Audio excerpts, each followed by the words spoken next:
دمشق کی مسجد میں امام صاحب تقریر کر رہے تھے. دمشق جانے نا, دمشق مسجد میں امام صاحب تقریر کر رہے تھے کہ لوگوں, جب کوئی مسلمان نماز پڑھنے کا ارادہ کرتا ہے تو دو چار شیطان اس کے پیچھے لگ جاتا ہے.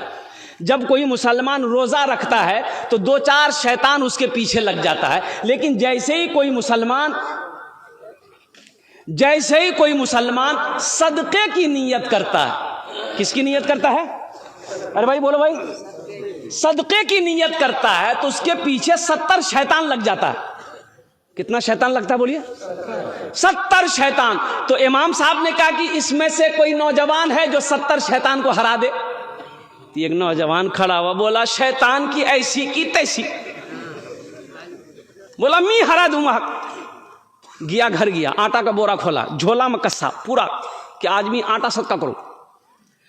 جھولا لے کے جیسے ہی گھر سے نکلنے والا تھا, بیوی آ کے کھڑی ہو گئی. بولا کوئی ان جائے کی چاہیے ہاتھ؟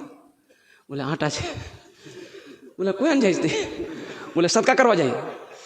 بیوی بولی کہ اور کوئی کام تو ملتا نہیں ہے تم کو, ایک تو کماتے نہیں ہو, گھر میں رکھا ہوا آٹا صدقہ کرنے جاتے, چوٹا مار کے رکھو. لے جا کے جھولا رکھ دیا, آ کے مسجد میں بیٹھ گیا. تو بغل والے نے پوچھا کی بولے صدقہ کر لو, شیطانوں کو ہرا لو. بولا کہ ہم پوری تیاری کر لیے تھے, لیکن جیسے ہی شیطان کو ہرانے والے تھے بیچ میں شیطان کی اماں آ گئی, بس وہیں پر ہم ہار گئے. عبادت کرو تم سدا اپنے رب کی, یہ دنیا کسی کی ہوئی ہے نہ ہوگی.